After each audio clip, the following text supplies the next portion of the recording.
Salve, salve amigos do canal Detetives Vascaínos. Estou chegando na área um pouquinho tarde na noite, tive alguns compromissos hoje, mas nada que impeça da gente trazer as últimas informações do gigante da colina. Tudo naquela linguagem prática, objetiva, direta, que só você já conhece. Portanto, ó, deixa sua moral aí embaixo desse vídeo aí, fortaleça o canal, deixa o joinha, compartilha, espalha pra galera. A gente está precisando, ó, de mais inscritos para poder manter a qualidade desse trabalho ainda maior nesta plataforma. Precisamos muito da sua ajuda e eu conto com cada um de vocês.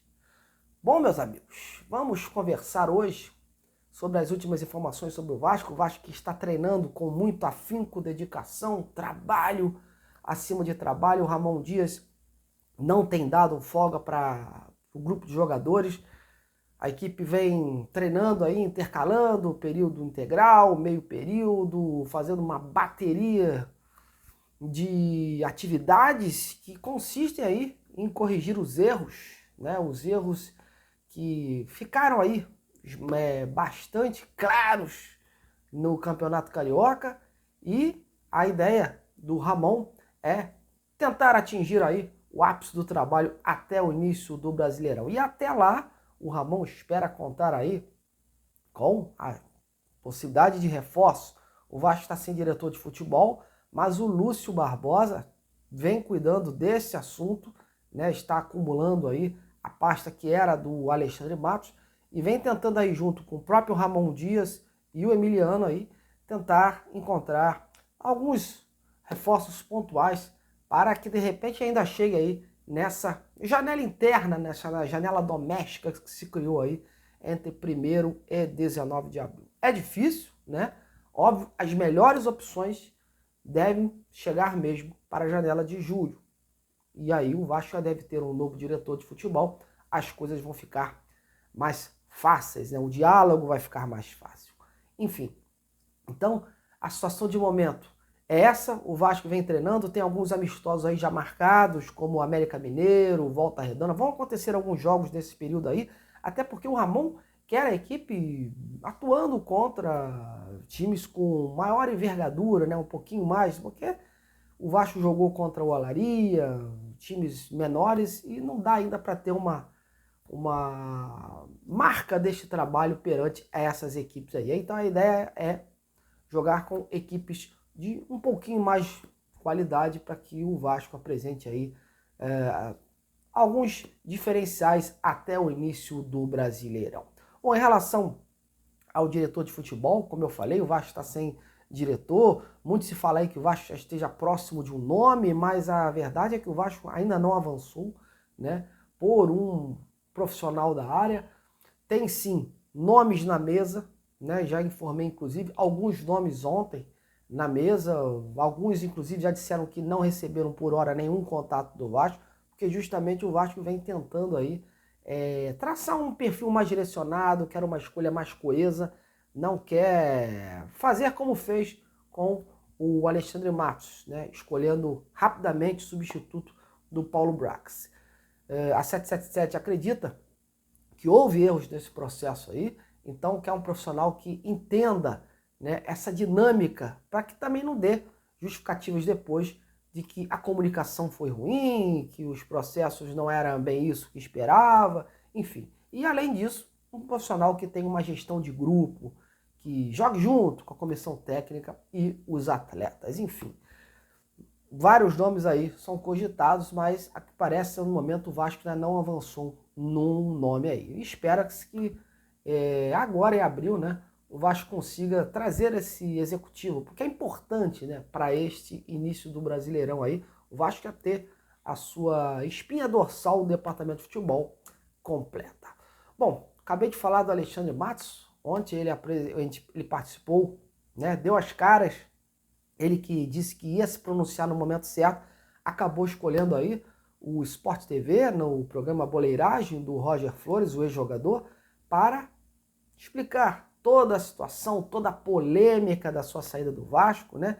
E disse que aquele era o último momento que ele falaria sobre o assunto. E eu vou destacar aqui uma situação, né, as explicações do antigo diretor sobre o que levaram a ele a se desligar do Vasco, a ser demitido do Vasco, né, a interromper este trabalho. Primeiro eu vou colocar aí o que ele falou sobre esse assunto para depois a gente comentar. Manda aí. A minha saída, que eu acho que é que todo mundo fica pensando o que aconteceu, né? Eu tenho um diagnóstico próprio, né? Muito claro. Eu tenho 20 anos aí de futebol, trabalhando em clubes, um retrospecto de profissionalismo, credibilidade, sempre durando muito em cada clube, sempre ficando muito tempo, durando muito em cada clube, com conquistas e com legado. Todos os clubes que eu passei, sem exceção, foram assim, todos os clubes. O que tem um ponto comum que dessa vez foi diferente? Na minha chegada, a comunicação. A comunicação da minha chegada foi falha, né? Antes de eu assinar contrato, discutir o projeto, qual que era a expectativa em relação a mim, como que seria o dia a dia, enfim, como é que seria os processos internos, a quem eu me reportaria, quem era realmente vamos dizer, a pessoa responsável pela pasta do futebol. Enfim, foi confuso e eu me coloco até como o maior responsável desse equívoco, que foi a comunicação falha, porque pela minha experiência, né, eu tinha a obrigação de entender melhor o projeto para ver até o perfil que eu chegaria. Se você pegar, eu trabalhei no Palmeiras e trabalhei no Atlético Paranaense, perfis completamente diferentes, os dois com muito tempo, com tempo e com sucesso. Por quê? Eu tenho que entender o perfil, o que ele precisa, o que o clube precisa agora. E isso foi gerando uma série de desgastes, porque sempre tinha uma dúvida, eu me reporto a quem, falo com quem, faço o quê, posso isso, não posso aquilo. Sempre tinha desgastes que geraram uma quebra de confiança naquilo que eles entenderam, na percepção deles, na ideia deles, e aí a gente partiu pro desligamento, né? Que eu respeito, faz parte do futebol, sem mágoa, sem nada. Acho que o Vasco, o SAF, é um clube que tem um ano e meio, e o Vasco mudou muito. Se você pensar, 2 anos atrás, era impensável falar em investimentos no Vasco, comprando jogador. O que você ouvia o tempo todo era de salários atrasados, era a imagem está atrasada, é jogador fazendo greve, entrando na justiça. Hoje acabou isso. Então o Vasco é outro, tem tudo para dar certo, só que tem que entender, e eu não vou mudar o meu pensamento porque eu saí, que tem que pavimentar e as coisas vão acontecer de médio a longo prazo. E a ansiedade para que as coisas se resolvam muito rápido gera uma pressão muito grande. E outra coisa que eu avaliei mal, a expectativa que já existia, que era grande, porque o Ramon fez um grande trabalho, o Emiliano fizeram um grande trabalho, os investimentos e a minha chegada. Então esse alinhamento de expectativa também gerou uma frustração, mesmo que rápida. E isso gerou muito desgaste interno, muito debate interno, quase que diário, e que geraram esse entendimento de uma quebra de confiança.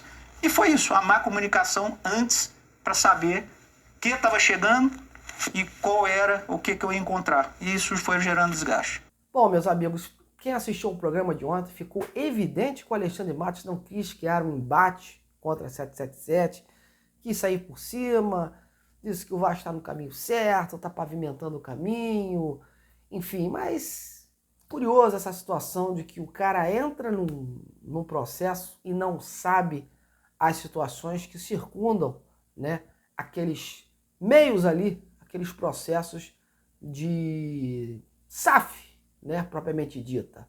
Me estranha muito ele ter falado isso, que esperava uma coisa, vem outra, enfim. Eu acho que o Alexandre Matos cometeu sim alguns erros no Vasco.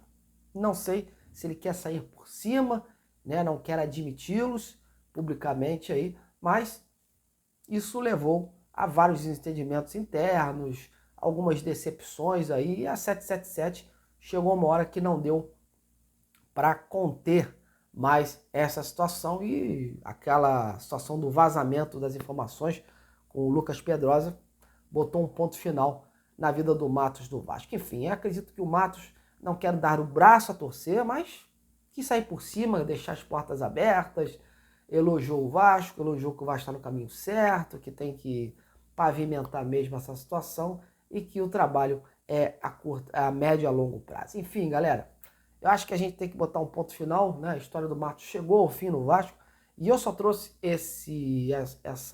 esclarecimentos dele aí porque eu achei viável, né? Porque ele saiu, não se explicou direito aí, né? Então, ontem ele veio a público e realmente mandou o seu recado sobre essa situação. E ó, comenta aí embaixo do vídeo, né? E o que você viu, você que assistiu? Foi convincente aquele discurso do Matos? Então comente aí, galera.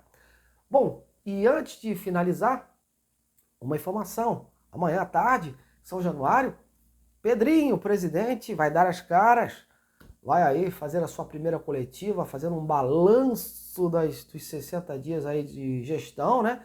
E as expectativas são grandes para que ele, de repente, se pronuncie sobre esse relacionamento dele, do grupo dele com a 777.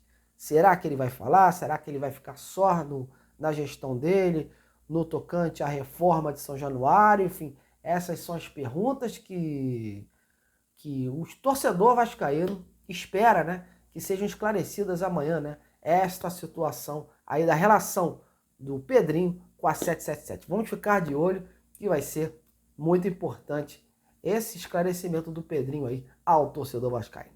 Bom, galera, estou colocando ponto final então e agradeço. Amanhã eu estou de volta com muito mais informações sobre o Vasco. Um grande abraço, até a próxima.